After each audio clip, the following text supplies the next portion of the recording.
നമ്മൾ ഇന്നലെ രാവിലത്തെ പെബിൾ സ്പീഡിൽ നമ്മൾ പറഞ്ഞിരുന്നു നിഫ്റ്റി ഒരു മൊമെൻറ്റം പറഞ്ഞെങ്കിൽ നിഫ്റ്റിക്ക് ഈ കാണിച്ചിരിക്കുന്ന സോൺ ക്രോസ് ചെയ്ത് പോയേ മതിയാകും എന്നുള്ളത്. സോ ഇന്ന് നിഫ്റ്റി സോൺ ജസ്റ്റ് ക്രോസ്ഡ്, ഏകദേശം നിഫ്റ്റി ഇടയ്ക്കുന്ന ഒന്ന് താഴെ പോയതിന് ശേഷമാണ് നിഫ്റ്റി സ്ട്രോങ് ആയിട്ട് വന്ന് ക്ലോസ് ചെയ്തത്. ആൻഡ് ജസ്റ്റ് ഒരു ചേർന്ന് നിൽക്കുകയാണല്ലേ, ആ മൊമെൻറ്റ് ആ ഒരു റെസിസ്റ്റൻസ് സോണിനോട് ചേർന്ന് നിൽക്കുവാണെന്ന് വേണം പറയാൻ സാധിക്കും നമുക്ക്. സോ അതിന് മേളിൽ ക്രോസ് ചെയ്തു, മേളിൽ ക്രോസ് ചെയ്തിട്ട് നിഫ്റ്റിക്ക് സസ്റ്റെയിൻ ചെയ്യാൻ സാധിച്ചില്ല. അത് ഈ ലെവലിൽ ക്രോസ് ചെയ്തു. ആ ലെവലെന്ന് പറഞ്ഞാൽ ശരിക്കും പറഞ്ഞാൽ അത് ഈ ലെവൽ, ഇത് റെസിസ്റ്റൻ്റ് ലെവലാണ്. ആ ലെവലിൽ ടച്ച് ചെയ്തിട്ടാണ് തൊട്ട് അവിടെ നിന്ന് ക്ലോസ് ചെയ്തത്. നിഫ്റ്റി നാളെ കൂടെ ഒരു സ്ട്രോങ് ക്യാൻഡിൽ ഇത് ക്ലോസ് ചെയ്യുവാണെങ്കിൽ ദാറ്റ്സ് വെൽ ആൻഡ് ഗുഡ്. നല്ല ക്യാൻഡിലാണ്, ക്യാൻഡിൽ ക്ലോസ് ടു ഹൈ ആണ് ക്ലോസ് ചെയ്തിരിക്കുന്നത്. 2-3 പ്ലസ് പോയിന്റ്സ് ഉണ്ട്. ഒരു പക്ഷേ മൊമെൻറ്റം കണ്ടിന്യൂ ചെയ്യുവാണെങ്കിൽ നിഫ്റ്റി ഈ ഒരു പർട്ടിക്കുലർ സോണിനെ ക്രോസ് ചെയ്ത് പോകുമെന്ന് നമുക്ക് പ്രതീക്ഷിക്കാം. നമ്മൾ ഇന്നലെ രാവിലെ പറഞ്ഞ 5 സ്റ്റോക്കുകൾ, സ്ട്രോങ് സ്റ്റോക്ക് എന്നുള്ള കൺസെപ്റ്റ് പറഞ്ഞ 5 സ്റ്റോക്കുകൾ ഇന്നലത്തെ മാർക്കറ്റിൽ എങ്ങനെ റെസ്പോണ്ട് ചെയ്ത് നമുക്കൊന്ന് ജസ്റ്റ് ഒന്ന് വർക്കൗട്ട് ചെയ്ത് നോക്കാം. സോ നമ്മൾ ഇന്നലെ പറഞ്ഞ ആദ്യത്തെ സ്റ്റോക്ക് KSB ആണ്. KSB ഇന്നലെ രാവിലെ പറഞ്ഞ സ്റ്റോക്കാണ്, രാവിലെ 6 മണിയുടെ വീഡിയോയിൽ പറഞ്ഞ സ്റ്റോക്കാണ്. ആ സ്റ്റോക്ക് സംതിങ് അറൗണ്ട് 6% ആണ് ഇൻട്രാഡേ ഇന്നലെ കൊടുത്തിട്ടാണ് 5.33% സെറ്റിൽ ചെയ്തത്. ആ ക്യാൻഡിലാണിത്. ഞാൻ ഈ ലെവൽസ് ഇന്നലെ വരച്ച ലെവൽസാണ്, ഞാൻ ഇന്നലെ കാണിച്ച ആ വീഡിയോയിൽ കാണിച്ച ലെവൽസാണ് ഈ കാണുന്നത്. സോ KSB അതിനുശേഷം പറഞ്ഞത് പൂർവങ്കരയാണ്. പൂർവങ്കര ഇന്നലെ രാവിലെ പറഞ്ഞ സ്റ്റോക്കാണ്. ഇത് ഇതിൻ്റെ മുകളിലേക്ക് പോയ പോക്ക് നോക്കൂ നിങ്ങൾ, ഇതിൻ്റെ മുകളിലേക്ക് പോയ പോക്ക് നോക്കൂ. പൂർവങ്കരയും ഇന്ന് സംതിങ് അറൗണ്ട് 4.75%, ക്ലോസ് ടു 5% ആണ് റിട്ടേൺ ഇന്നലെ കൊടുത്തത്.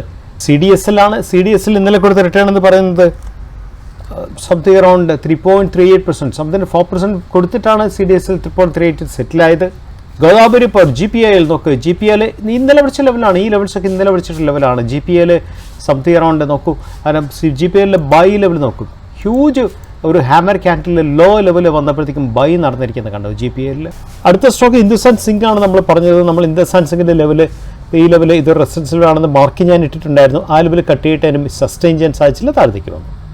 സോ നമുക്ക് ഇന്നത്തെ സ്റ്റോക്കുകൾ നമുക്കൊന്ന് അവലോകനം ചെയ്യാം, സ്ട്രോങ് സ്റ്റോക്കുകൾ. സോ നിങ്ങളിന്ന് റെക്കമെൻഡേഷൻ ആയിട്ട് എടുക്കാനേ പാടില്ല. ഞാനൊരു എൻട്രിയോ എക്സിറ്റോ സ്റ്റോപ്പ് ലോസോ ഒന്നും പറയുന്നില്ല. ജസ്റ്റ് ഒബ്സർവേഷൻ, ജസ്റ്റ് ലീഡിങ് എന്നുള്ള കൺസെപ്റ്റ് മാത്രമാണ് ഷെയർ ചെയ്യുന്നത്.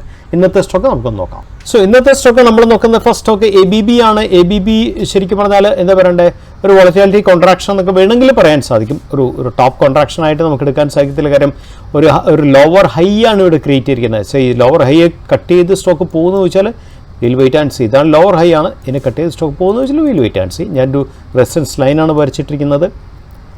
അതിനുശേഷം ഇൻഡസ് ടവർ ആണ്. ഇൻഡസ് ടവർ കണ്ടിന്യൂസ് ആയിട്ട് ട്രെൻഡ് ചെയ്യുന്ന സ്റ്റോക്കാണ്. സോ ഇൻഡസ് ടവറും ഒരു ചെറിയ പോസ്റ്റ് ലെവലിൽ നിൽക്കുകയാണ് ഇപ്പം. സ്റ്റോക്ക് അഷ്യാന ഹൗസിംഗ് ആണ്. അഷ്യാന ഹൗസിംഗ് ശരിക്കും വോളറ്റിലിറ്റി കോൺട്രാക്ഷൻ ആണ്, ഒരു ഇൻസൈഡ് ക്യാൻഡിൽ നിൽക്കുന്ന സംഗതിയാണ്. സോ ഇത് ഇൻസൈഡ് ക്യാൻഡിലാണ്. ബ്രേക്കൗട്ട് മുകളിലേക്ക് വരുമോ താഴേക്ക് വരുമോ നമുക്ക് മുൻകൂട്ടി പറയാൻ സാധിക്കത്തില്ല.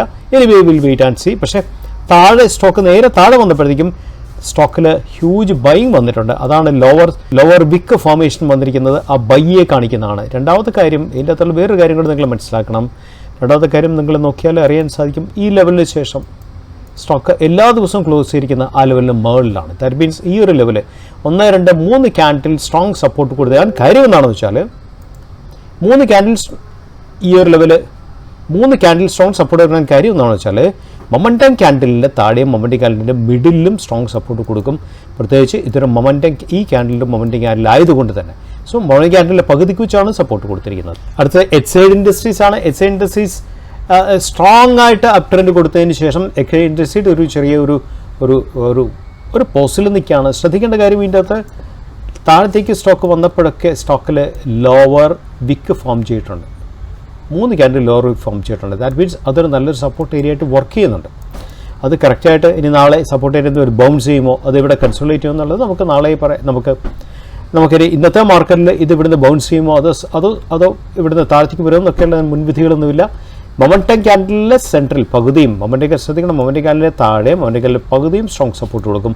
അങ്ങനെ സപ്പോർട്ട് എടുത്തിട്ടാണ് 1, 2, 3, 4 ക്യാൻഡിലിൽ സപ്പോർട്ട് എടുത്തിട്ട്. സബിത ഓയിലാണ്. സബിത ഓയിലും ഒരു ട്രെൻഡിന് ശേഷം വന്ന പോസാണ് ശരിക്കും വന്നിരിക്കുന്നത്. ഞാൻ നേരത്തെ പറഞ്ഞല്ലോ, മൊമെൻറ്റം ക്യാൻഡിലിലെ സെൻറ്ററും മൊമെൻറ്റം ക്യാൻഡിലെ താഴെയും സപ്പോർട്ടാണ്. സോ സംതിങ് അറൗണ്ട് ഈ ലെവലിൽ 3 ക്യാൻഡിൽ സപ്പോർട്ട് എടുത്ത് നിൽക്കുകയാണ്. അത് ഹിന്ദുസ്ഥാൻ കോപ്പറാണ്. നല്ലോണം ട്രെൻഡ് ചെയ്ത് പോയ സ്റ്റോക്കാണ്. അതിനുശേഷം സ്റ്റോക്ക് ഒരു ഇൻസൈഡ് ക്യാൻഡിൽ, ഒരു വോളറ്റിലിറ്റി കോൺട്രാക്ഷൻ ആണ് നടക്കുന്നത്. ഇൻസൈഡ് ക്യാൻഡിലാണ് കോൺട്രാക്ഷൻ നടക്കുന്നത് എന്ന് മനസ്സിലായി. ജസ്റ്റ് ഡയലാണ്. അതും നല്ലോണം റിസൾട്ട് വന്ന് നല്ല റിസൾട്ടിൻ്റെ പുറത്ത് ട്രെൻഡ് ചെയ്ത് പോയിട്ട് ഒരു പോസിലാണ്. ആൻഡ് ലാസ്റ്റ് ആണ് ധാരിക അഗ്രിടെക്. നല്ലോണം ട്രെൻഡ് ചെയ്തിട്ട് ഒരു പോസ്റ്റിലാണ്. ശ്രദ്ധിക്കേണ്ട കാര്യം നിങ്ങളിവിടെ ശ്രദ്ധിച്ചാൽ മനസ്സിലാക്കാൻ പറ്റും, സ്റ്റോക്ക് ഒരു പ്രീവിയസ് ബ്രേക്ക് ഔട്ട് സോൺ, ഇതാണ് പ്രീവിയസ് ബ്രേക്ക് സോണിൽ സ്റ്റോക്ക് പുൾ ബാക്ക് എടുത്തു. ഇന്നലത്തെ ക്യാൻഡിൽ പുൾ ബാക്ക് എടുത്തിട്ട് സ്ട്രോങ് റിജക്ഷനാണ് അവിടെ കൊടുത്തത്. ലോവർ ലെവലിൽ സ്ട്രോങ് റിജക്ഷൻ കൊടുക്കുക എന്ന് വെച്ചാൽ അതിനർത്ഥം ബയേഴ്സ് ഇൻട്രസ്റ്റഡ് ആണെന്ന് കാണിക്കുന്നത്. ശ്രദ്ധിക്കേണ്ട കാര്യം ഈ ഒരു ലെവൽ, ഈ ഒരു റെഡ് സ്ട്രിപ്പ് എന്ന് പറയുന്നത് ഇമ്മീഡിയറ്റ് റെസിസ്റ്റൻസ് ആയിട്ട് മനസ്സിലാക്കണം.